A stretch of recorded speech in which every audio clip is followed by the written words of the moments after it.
नमस्कार, मैं हूं दीपाली राणा। आप देख रहे हैं कल का बाजार। और बाजार में हमने देखा कि आज वीकली एक्सपायरी के दिन मोमेंटम पॉजिटिव रहा। लगातार ये दूसरा सेशन था जब तेजी के साथ भारतीय बाजार बंद हुए हैं। निफ्टी मजबूती के साथ क्लोज हुआ है, 10,550 के ऊपर टिका, जो कि करीब 4 महीनों का सबसे उच्चतम स्तर है। वहीं निफ्टी बैंक में ऊपरी स्तरों पर दबाव दिखा और इंडेक्स लाल निशान के साथ फ्लैटिश टोन पर क्लोज हुआ है। निफ्टी बैंक दिन के उच्चतम स्तर से लगभग 400 पॉइंट फिसला है। हालांकि बैंकिंग को छोड़कर अन्य सभी सेक्टर इंडेक्स में आज मजबूती देखने को मिली है। खासतौर पे अगर आप देखेंगे सेक्टर स्पेसिफिक मूव, सबसे ज्यादा मोमेंटम हमने कहीं देखा तो आईटी था, क्योंकि आईटी इंडेक्स में लगभग 3% के आसपास की मजबूती आज देखने को मिली है। एसेंच्योर के जो अर्निंग्स आए थे पिछले हफ्ते, जो कमेंट्री मैनेजमेंट की आई थी, उसके बाद से लगातार बायस पॉजिटिव आईटी स्टॉक्स में रहा है। इसके अलावा एक और पॉकेट थी जहां पर खरीदारी हुई, वो है ऑटो शेयर्स। ऑटो इंडेक्स से भी अच्छा मूव था और ये भी 2.5% के आसपास की मजबूती के साथ क्लोज हुआ है। और अगर आप स्टॉक स्पेसिफिक भी एक्शन देखेंगे तो सबसे ज्यादा बाइंग हमने आईटी या फिर ऑटो स्टॉक्स में ही आज के सेशन में देखी है। आज एक और पॉकेट थी जो कि फोकस में रही, वो थे रेलवे स्टॉक्स। रेलवे शेयर सुर्खियों में रहे, जहां पर निजीकरण की ओर बढ़ते कदम से रौनक आज के सेशन में देखने को मिली है। टॉप गेनर्स आपकी स्क्रीन पर लाते हैं और एमएनएम, हीरो मोटोकॉर्प, टाइटन, सिप्ला ये तेजी के साथ बंद हुए हैं आज के सेशन में। एक्सिस बैंक जो कल टॉप मूवर था, वहां पर प्रॉफिट बुकिंग आज हावी हुई। Axis bank, UPL, Vedanta, HUL ये वीकनेस के साथ हुए हैं क्लोज। लेकिन आज के सेशन के आंकड़े आपके सामने लेकर आते हैं। एफआईएस की ओर से बिकवाली हुई है। हालांकि पिछले 2 सेशन में जो क्वांटम बड़ा था एफआईएस की ओर से, वो थोड़ा छोटा जरूर हुआ है। 550 करोड़ के आसपास की बिकवाली एफआईएस ने कैश मार्केट में की है और डीआईज ने उससे दुगनी बाइंग की है, लगभग 908 करोड़ के आसपास की आज के सेशन में। आज के जानकार सेठी फिनमार्ट के एमडी विकास सेठी हमारे साथ मौजूद हैं। मिस्टर सेठी, गुड इवनिंग। पहले तो आउटलुक मार्केट्स पर ही दीजिए। 10,500 का बैरियर तो पार हो गया, अब आगे क्या? Good evening Deepali. देखिए, बिल्कुल बाजार में एक बहुत ही शानदार तेजी बनी हुई है। जिस तरह से हमने देखा कल यूएस के मार्केट्स में जो फाइजर की ड्रग को लेके जो पॉजिटिव खबरें आई, उसकी वजह से यूएस के मार्केट्स भी अच्छे थे। फिर आज जब हम बात कर रहे हैं तो यूएस के मार्केट्स, डाउ जोन्स करीबन 400 पॉइंट ऊपर है। वहां पे भी जो जॉब्स के डेटा है काफी अच्छे आए हैं। और बाकी भी जिस तरह से लिक्विडिटी दुनिया भर के बाजारों में है, जिस तरह से फेड ने लिक्विडिटी इंजेक्ट करी है, जापान ने लिक्विडिटी इंजेक्ट करी है, तो मुझे लगता है बाजार में लिक्विडिटी जबरदस्त है और उसका ही हम एक पॉजिटिव इंपैक्ट पूरे दुनिया भर के बाजारों में देख रहे हैं। शानदार तेजी के साथ हम चल रहे हैं। मुझे लगता है ये जो तेजी अभी 2-3 दिन से शुरू हुई है, ये अभी भी इस पे लेग्स है, काफी स्टीम बाकी है। मुझे लगता है जुलाई की सीरीज में यहाँ से काफी अच्छे और अपसाइड बिल्कुल देखे जा सकते हैं। मुझे तो लगता है जुलाई की सीरीज में we could see levels of 11,000 on the Nifty. ठीक है, तो ये अच्छी बात है। 11,000 के आसपास निफ्टी को जुलाई सीरीज के एंड में सेठी जी एक्सपेक्ट करते हैं। आज ही मूव पॉजिटिव रहा। अच्छा, कॉलर्स को शामिल करें उससे पहले क्विकली 2 स्टॉक्स पर अपनी राय दीजिए। एक तो एचडीएफसी लाइफ और दूसरा वेदांता। अभी बाजार बंद होने के बाद ही एनएससी की ओर से नोटिफिकेशन आया कि 31 जुलाई से निफ्टी 50 में वेदांता की जगह एचडीएफसी लाइफ लेगा। और एचडीएफसी लाइफ एक लंबे कंसोलिडेशन के बाद अब चलना शुरू हुआ है। आज भी मूव पॉजिटिव था। तो एचडीएफसी लाइफ पर क्या व्यू है? क्योंकि जब आप मेन कैटेगरी में आ जाते हैं, मेन इंडेक्स स्टॉक्स में आ जाते हैं, तो यूजुअली फ्लोज बढ़ते हैं। क्या व्यू रहेगा? नहीं, बिल्कुल दीपाली। देखिए, जहां तक एचडीएफसी लाइफ का सवाल है, एक बेहतरीन स्टॉक है, बेहतरीन पेडिग्री है और बहुत ही शानदार सेक्टर है। एक हाईली अंडर पेनिट्रेटेड सेक्टर है। इस सेक्टर पे मैं हमेशा से बुलिश रहा हूं और कई निचले लेवल्स पे मैंने तीनों स्टॉक को रिकमेंड किया है, जैसे एचडीएफसी लाइफ है, एसबीआई लाइफ है, आईसीआईसीआई प्रूडेंशियल लाइफ है। और बाकी ये जो खबरें हैं कि एचडीएफसी लाइफ का इंडेक्स में इंक्लूजन होगा, तो डेफिनेटली यहाँ पे अच्छी खासी बाइंग होगी। जो फंड्स इंडेक्स को ट्रैक करते हैं, इंडेक्स फंड्स होते हैं, वहां से बाइंग आएगी, तो इसका भी एक पॉजिटिव इंपैक्ट रहेगा। बाकी फंडामेंटली अच्छी कंपनी है, किसी को लंबी अवधि के लिए निवेश करना है तो डेफिनेटली एक बहुत अच्छा स्टॉक है, इसमें बिल्कुल निवेश करना चाहिए। और जहां तक वेदांता का सवाल है, ये जो एक्सक्लूजन हो रहा है उसका इंडेक्स से, उसका एक नीजर रिएक्शन हो सकता है, कल के बाजार में दिखे, या फिर मुझे लगता है पिछले 2-3 दिनों से वेदांता ने पार्टिसिपेट नहीं किया रैली में, तो लोगों को थोड़ी बहुत भनक थी कि ऐसा कुछ हो सकता है, बिकॉज इन्होंने वॉलंटरी डीलिस्टिंग का ऑलरेडी अनाउंसमेंट करा हुआ है। तो उस स्टॉक पे भी मैं कोई बहुत ज्यादा वीकनेस नहीं देखता हूँ। बाकी वीकनेस पे खरीदारी करने की सलाह है, बिकॉज मुझे लगता है ये जो डीलिस्टिंग होगी, ये करंट लेवल से काफी अच्छे प्रीमियम पे होनी चाहिए। तो बिल्कुल आपका अगर 2-3 महीने का नजरिया है तो बिल्कुल इस स्टॉक को करंट लेवल्स पे या कोई भी गिरावट में खरीदारी करने की सलाह है। ठीक है, चलिए सवाल करते हैं शामिल। आशीष है हमारे साथ फोन लाइन पर करनाल से। आशीष, गुड इवनिंग, पूछिए सवाल अपना। Good evening ma'am. हेलो, पूछिए सवाल। मैडम, मेरे पास 5 होल्डिंग पड़ी है। आरती इंडस्ट्री 1134 रुपए आप किसी दो स्टॉक्स पर राय ले लीजिए आशीष। हाँ जी मैडम, आरती इंडस्ट्री मैडम 1134 रुपए पे। और दूसरा स्टॉक मैडम है HEG 883 रुपए पे 300 शेयर। ठीक है, तो आरती इंडस्ट्रीज और HEG पर व्यू ले लेते हैं। HEG में 850 की बाइंग है और आरती इंडस्ट्रीज में आपकी 1134 की बाइंग है। तो नुकसान इनको हो रहा है आरती इंडस्ट्रीज में सेठी जी, लेकिन अगर लॉन्ग टर्म व्यू हो तो क्या होल्ड करना चाहिए, क्या सजेशन होगा? नहीं, बिल्कुल दीपाली, आरती इंडस्ट्रीज एक बहुत ही शानदार कंपनी है, केमिकल स्पेस की एक लीडिंग कंपनी है, बहुत ही अच्छा एक रनअप भी हमने देखा है। हालांकि निवेशक ने थोड़े ऊंचे लेवल्स पे ले लिया है, थोड़े नुकसान में बैठे हैं और इस स्टॉक में थोड़ी बहुत जो हाल ही में गिरावट आई उसका कारण यही था कि इनका एक बड़ा लॉन्ग टर्म कॉन्ट्रैक्ट था एक फॉरेन मल्टीनेशनल के साथ, वो करार टूट गया, उसकी वजह से हमने स्टॉक में थोड़ी गिरावट देखी। बट चिंता करने की कोई जरूरत नहीं है, बहुत ही शानदार कंपनी है और मुझे लगता है इस स्टॉक को करंट लेवल्स पे बिल्कुल होल्ड करना चाहिए, या कोई गिरावट आती है तो एवरेज भी किया जा सकता है। मैं इस स्टॉक पे मीडियम से लंबे अवधि में काफी बुलिश हूँ। और HEG पर आपका व्यू? यहाँ पर 850 की बाइंग है इनकी। देखिए, जहां तक HEG का सवाल है, हाल ही में जो नतीजे कमजोर थे। ये स्टॉक और दूसरा ग्रेफाइट इंडिया दोनों भी मेटल्स के सेक्टर के परफॉर्मेंस पे इनका परफॉर्मेंस निर्भर करता है। हालांकि काफी बड़ी गिरावट आ गई है, मुझे याद है साल 2 साल पहले ये 5000 के लेवल्स पे होता था ये स्टॉक, और मैनेजमेंट ने, प्रोमोटर्स ने बायबैक भी किया हुआ है 5500 के लेवल पे, वहां से काफी पिट चुका है। तो करंट लेवल्स पे होल्ड ही करने की सलाह रहेगी, बाकी फ्रेश खरीदारी भी नहीं जचती है इस स्टॉक को। ठीक है, तो लिया हुआ है तो होल्ड कर सकते हैं ना, ये बाइंग ना करें, यही सजेशन है। फेसबुक पे हमें ढेर सारे सवाल आ रहे हैं क्योंकि ये शो फेसबुक पर लाइव है। माया भाटिया ने एक सवाल भेजा है, वेंकीज पर इनके 1800 के प्राइस पर उन्होंने वेंकीज के स्टॉक लिए हुए हैं और प्राइस देखकर तो सेठी जी लगता है कि लगभग साल भर पुरानी है इनकी बाइंग होगी, क्योंकि तब उन्हीं लेवल्स के आसपास कारोबार ये करता था शेयर। 1100 पर कर रहा है ट्रेड, क्या सजेशन होगा? देखिए दीपाली, वैसे तो स्टॉक में निवेशक को काफी बड़ा भारी नुकसान हो रहा है, बट एक पोल्ट्री स्टॉक है वेंकीज, और मैं पर्सनल कारणों से पोल्ट्री स्टॉक में निवेश भी नहीं करता और कोई रिकमेंडेशन भी नहीं देता, तो मैं I would like to avoid this question.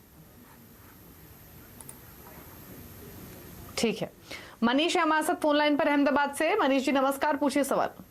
नमस्कार मैम, गुड इवनिंग जी। मेरे पास सूर्या रोशनी के 130 के भाव के शेयर है, 300 शेयर, तो बस इस पे सलाह चाहिए थी। ठीक है, 130 के प्राइस पर 350 स्टॉक्स हैं आपके पास सूर्य रोशनी। पूछ लेते हैं सेठी जी से। 116 पर ट्रेड कर रहा है, एंट्री तो इन्होंने लोअर लेवल्स पे ली है अगर 52 हफ्तों के हाई से कंपेयर करें तो, लेकिन थोड़ा नुकसान है इनको अभी, क्या करना चाहिए? देखिए दीपाली, ये बहुत कोई अच्छी कंपनी नहीं है, मतलब इन्होंने एक लेवल पे लिया और वहां से अभी हल्का फुल्का इनको नुकसान हो रहा है। हालांकि हो सकता है स्टॉक में थोड़ी तेजी और देखने को मिले, तो मेरी सलाह रहेगी कि इस स्टॉक में कोई भी रैली आवे तो एग्जिट करना चाहिए। लंबी अवधि के निवेशकों के लिए इसी सेक्टर से बहुत सारे विकल्प है हमारे बाजारों में, जहाँ पे बहुत अच्छी कंपनियां हैं, जैसे हेवल्स है, वोल्टास है, बजाज इलेक्ट्रिकल्स है, या फिर आपको होम अप्लायंसेस या किचन अप्लायंसेस में जाना है तो टीटीके प्रेस्टीज या हॉकिंस, इस तरह के स्टॉक में निवेश करेंगे और लंबी अवधि के लिए बने रहेंगे तो मुझे लगता है इनको फायदा ज्यादा होगा, अपॉर्चुनिटी वहां ज्यादा अच्छी। ठीक है, तो सजेशन क्लियर है, उछाल पर निकलने की सलाह है, और अगर एक्सपोजर लेना ही है तो Hawkins, TTK Prestige, Havells, Bajaj electricals जैसे स्टॉक में ले सकते हैं। फेसबुक के जरिए सवाल भेजा है एस धवन ने, 100 शेयर्स इनके पास आईसीआईसीआई बैंक के 388 के प्राइस पर, क्या करना चाहिए सेठी जी? इस स्टॉक में तो बने रहने की सलाह है, हालांकि थोड़ा नुकसान इनको जरूर हो रहा है, बट बहुत ही शानदार बैंक है, खास करके जब से मैनेजमेंट में बदलाव हुआ पिछले साल 1.5 साल में हमने परफॉर्मेंस में काफी अच्छा सुधार देखा। हालांकि बाजार की गिरावट के साथ ये भी अपने हाईज जो 500 के ऊपर के हाईज थे वहां से काफी गिरा है, बट मुझे लगता है जिन लेवल्स पे निवेशक ने लिया है एक अच्छा लेवल है, और मुझे लगता है अगर समय देंगे तो इस स्टॉक में अच्छे खासा मुनाफा इनको हो सकता है। I would recommend this stock to be held on to, और मुझे लगता है 9 से 12 महीने का बिल्कुल नजरिया रखना चाहिए। ठीक है, तो होल्ड करने की सलाह है, साल भर का समय दीजिए अपने इस निवेश को और होल्ड कीजिए। अगले कॉलर राजेश है हमारे साथ फोन लाइन पर दिल्ली से। राजेश जी नमस्कार, पूछिए सवाल अपना। हाँ नमस्कार मैडम, मैंने 402 से ओएनजीसी के खरीदे थे करीब 6 महीने पहले, तो 134 रुपए का रेट था उस समय, और अभी तो वो 100 से नीचे हो रहा है, बार बार 90 तक जा रहा है। हेलो, हाँ। नुकसान हो रहा है आपको 134 की, क्योंकि आपकी खरीदारी है ओएनजीसी में और अभी ये स्टॉक 80 के आसपास कारोबार कर रहा है। ओएनजीसी क्या करना चाहिए सेठी जी? एवरेज कर सकते हैं या फिर नहीं, या फिर इसी पोजीशन को रखें?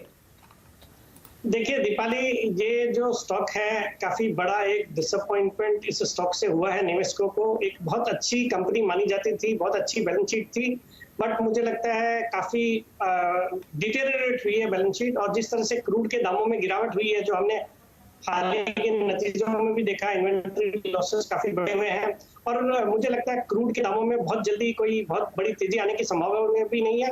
तो मुझे लगता है बाजार में विकल्प बहुत सारे हैं, तो हालांकि इनको लॉस हो रहा है और लॉस बुक करना काफी डिफिकल्ट होता है, बट फिर भी मैं कहूंगा कि कोई भी रैली आती है तो ओएनजीसी से निकले और दूसरे स्टॉक में निवेश करें। अगर with in the oil and gas sector भी इनको निवेश करना है तो काफी गैस स्टॉक्स है जो अच्छा कर रहे हैं। फिर मुझे लगता है ओएमसीज वुड डू वेल, वहां पे अपॉर्चुनिटी बेटर है। तो मुझे लगता है इनको इस स्टॉक से कोई भी तेजी में या कोई भी रैली में एग्जिट करना चाहिए। ठीक है, तो उछाल पर बेचने की सलाह है और दूसरे स्टॉक्स में एक्सपोजर लीजिए जहां पर आपको फायदा हो सके। अगले कॉलर हमारे साथ रजस पवार हैं मुंबई से। पवार साहब नमस्कार, पूछिए सवाल अपना। हाँ, गुड इवनिंग दीपाली जी।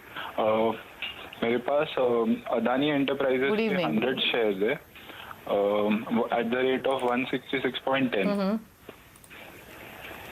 तो क्या करना चाहिए? अभी होल्ड करूं, एक्यूमुलेट ठीक है, करूं? अदानी एंटरप्राइजेस 166 की आपकी पूछ लेते हैं। आपके भाव के आसपास ही है, हालांकि ये स्टॉक बहुत नीचे नहीं है। क्या करना चाहिए सेठी जी? 166 की बाइंग, 158 पर क्लोज हुआ है अदानी एंटरप्राइजेस आज। नहीं, बिल्कुल दीपाली, वैसे एक अच्छी कंपनी है, फंडामेंटल्स अच्छे हैं और इन्होंने एक रीजनेबली अच्छे लेवल पे स्टॉक में एंट्री करी है। मुझे लगता है करंट लेवल्स पे इनको होल्ड करना चाहिए। हल्का फुल्का नुकसान है, बट अगर मुझे लगता है समय देंगे तो इस स्टॉक में अच्छे पैसे बन सकते हैं। तो आई would recommend hold on the stock. तो होल्ड कर सकते हैं अदानी एंटरप्राइजेस, बने रहिए अपने इस निवेश में। फेसबुक के जरिए इनफैक्ट एक ट्विटर पर सवाल आया है, थॉमस का सवाल है इनका फेडरल बैंक पर। 1000 शेयर्स इन्होंने फेडरल बैंक के खरीदे हुए हैं, परचेजिंग प्राइस है 90 का, लंबी अवधि के लिए रख भी सकते हैं। बताइए सेठी जी, क्या सजेशन होगा फेडरल बैंक में? देखिए, पहले तो निवेशक के साथ सिंपथाइज करूंगा कि इन्होंने बहुत ही ऊंचे लेवल पे इस स्टॉक को लिया है। हालांकि स्टॉक पे करंट लेवल से मैं बुलिश हूँ, मुझे स्टॉक अच्छा लगता है और लॉन्ग टर्म पे यहाँ से अच्छे अपसाइड बिल्कुल हो सकते हैं। हालांकि नीचे लेवल से बहुत अच्छी एक तेजी भी इस स्टॉक में बनी है। जो इसमें लेवल्स आए थे 35-36 तक के लेवल्स भी आए थे रिसेंटली। मुझे लगता है उन लेवल्स पे इस स्टॉक में निवेशक को एवरेज करना चाहिए था, बट खैर जो भी हुआ, बट नतीजे इस क्वार्टर के अच्छे थे। स्टॉक में एक अच्छी रैली बनी और यहाँ से भी मुझे लगता है ये स्टॉक अच्छा कर सकता है। तो आई would recommend hold on the stock at the current levels. Hold कीजिए फेडरल बैंक को और थोड़ा ले भी सकते हैं इन लेवल्स पर, लेकिन बने रहिए अपने इस निवेश में। इसके अलावा एक और सवाल ले लेते हैं, फेसबुक के जरिए मिला है हमें रवि पंजवानी का। डीसीबी बैंक पर इनका सवाल है। 150 शेयर्स है डीसीबी बैंक के और जो इनका खरीदारी का भाव है सेठी जी वो 100 रुपए का है। तो डीसीबी बैंक क्या सजेशन होगा, क्योंकि 80 के आसपास आज बंद हुआ है तो थोड़ा नुकसान है इनको। देखिए दीपाली, जहां तक डीसीबी बैंक का सवाल है, ये भी वैसे बैंक अच्छी है। हालांकि निवेशक को थोड़ा नुकसान है, बट मुझे लगता है इसमें भी बने रह सकते हैं।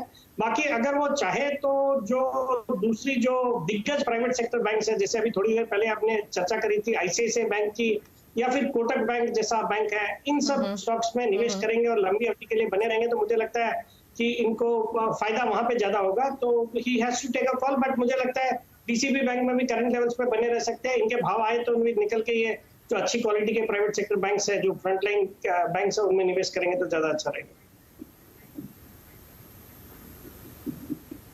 ठीक है, तो होल्ड कर सकते हैं और प्राइवेट बैंक्स को कंसिडर कर सकते हैं अपने पोर्टफोलियो में। सुरेश है हमारे साथ फोन लाइन पर राजस्थान से। सुरेश जी नमस्कार, पूछिए सवाल अपना।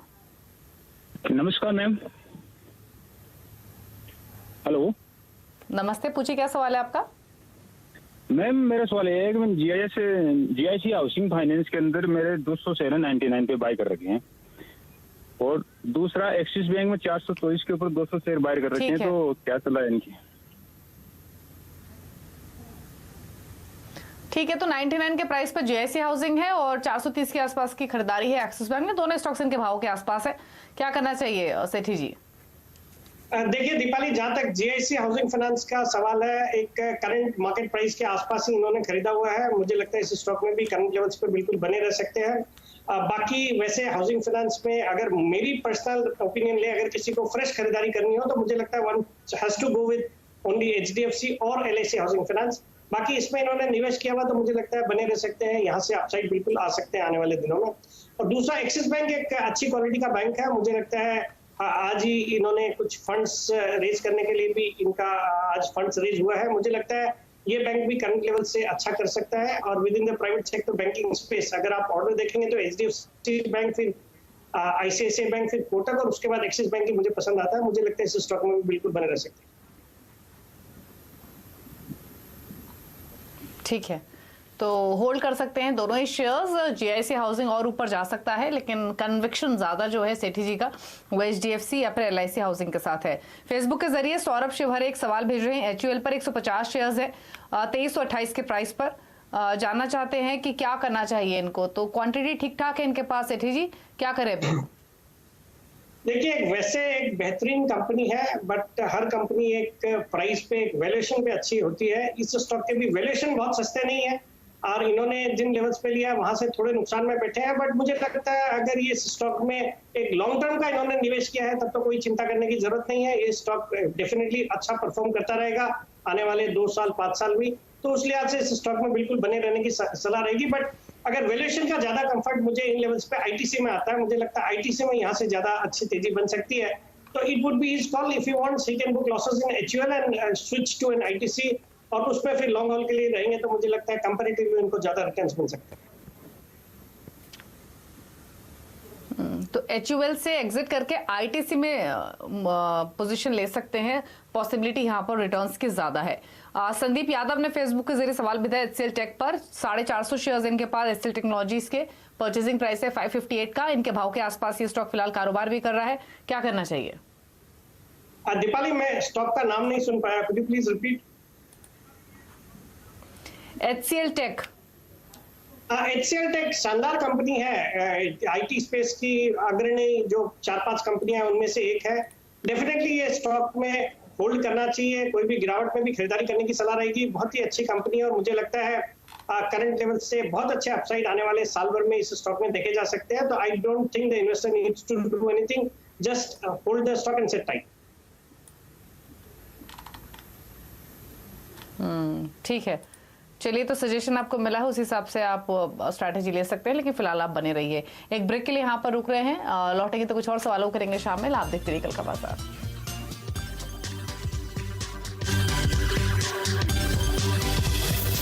देख रहे हैं कल का बाजार और मिस्टर विकास सेठी हमारे साथ बने हुए हैं आपके सभी सवालों के जवाब देने के लिए। और फेसबुक पर ढेर सारे सवाल आ रहे हैं, तो क्विकली आपसे फेसबुक की क्वेरीज पर करते हैं फोकस।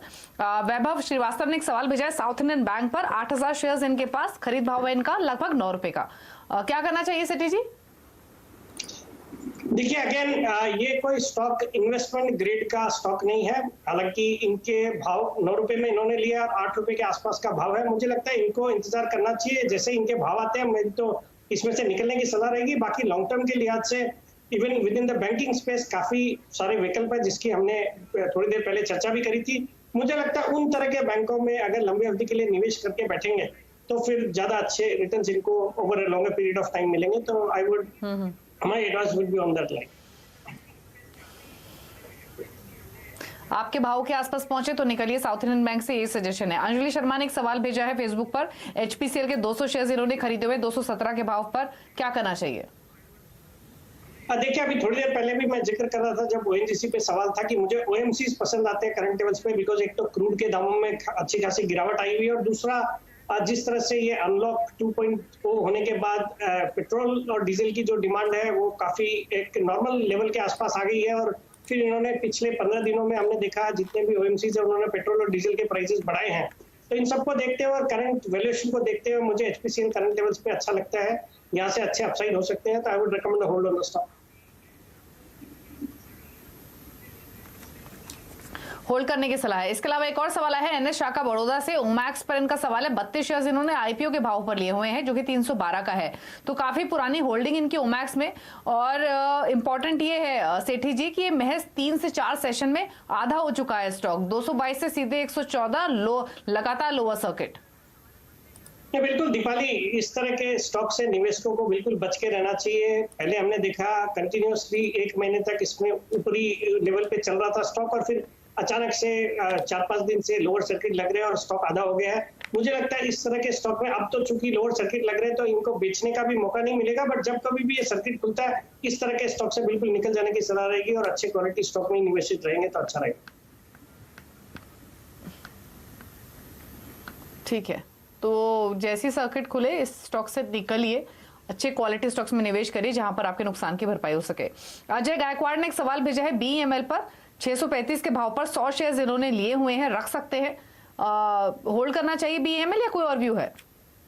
नहीं, बिल्कुल बने रहना चाहिए। BEML में एक शानदार कंपनी है और इसमें तो जिस तरह की खबरें आजकल चल रही है, जो सरकार का एक फोकस है मेक इन इंडिया के ऊपर, आज जो अनाउंसमेंट भी किया है कि रेलवेज में प्राइवेट प्लेयर्स के पार्टिसिपेशन को ओके किया है, तो डेफिनेटली वो पॉजिटिव होगा BEML जैसे कंपनी के लिए, जो कि रेलवे के वैगन्स वगैरह भी बनाती है। बाकी बहुत ही अच्छी कंपनी है और मुझे लगता है इसका बीच में अटकलें भी रहती है कि स्ट्रेटेजिक डाइवेस्टमेंट भी हो सकता है। अगर वैसा कुछ होता है तो ये स्टॉक यहाँ से डबल भी हो सकता है, तो मुझे लगता है इस स्टॉक को करंट लेवल्स पे होल्ड करने की सलाह।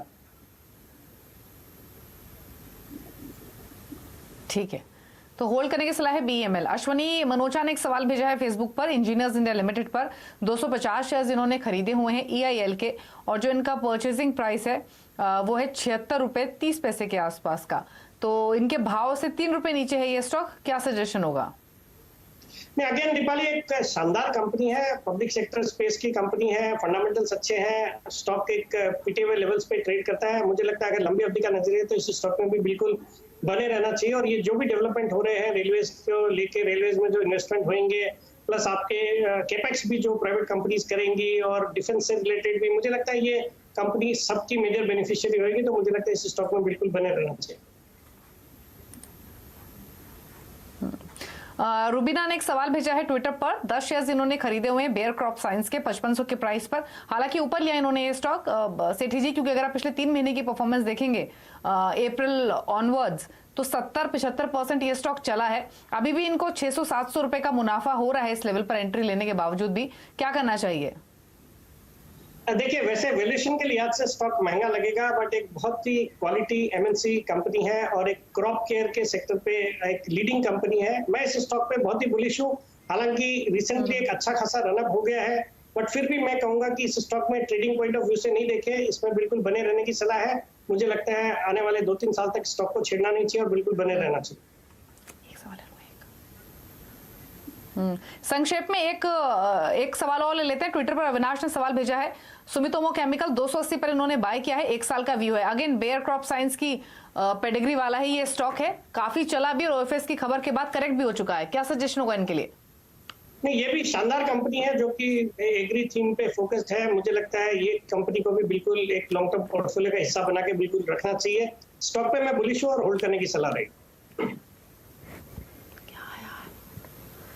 तो सुमितोमो केमिकल की यहाँ पर बात हो रही है, सुमित इंडस्ट्रीज नहीं, माफ कीजिए, सुमितोमो केमिकल की बात है, जो कि 270-271 पर आज बंद हुआ है। होल्ड कर सकते हैं, लॉन्ग टर्म पोर्टफोलियो स्टॉक है सुमितोमो केमिकल। शुक्रिया सेठी जी शो में आने के लिए और सभी स्टॉक्स पर अपने व्यू देने के लिए। कोई डिस्क्लोजर आपकी ओर से? नहीं, देखिए दीपाली, चूंकि बाजार में है तो ये जिन भी स्टॉक्स पे मैंने अपनी राय दी है, वो मेरा और मेरी कंपनी का, मेरे फ्रेंड्स, रिलेटिव्स, क्लाइंट्स का इन सब में निवेश हो सकता है, तो दैट इज माय डिस्क्लोजर। शुक्रिया इस शो का हिस्सा बनने के लिए और सभी दर्शकों के सवालों के जवाब देने के लिए। और इसी के साथ कल का बाजार में इतना ही, लेकिन खबरों पर लगातार अपडेट के लिए CNBC आवाज से जुड़े रहिए ट्विटर, फेसबुक और यूट्यूब के जरिए। नमस्कार।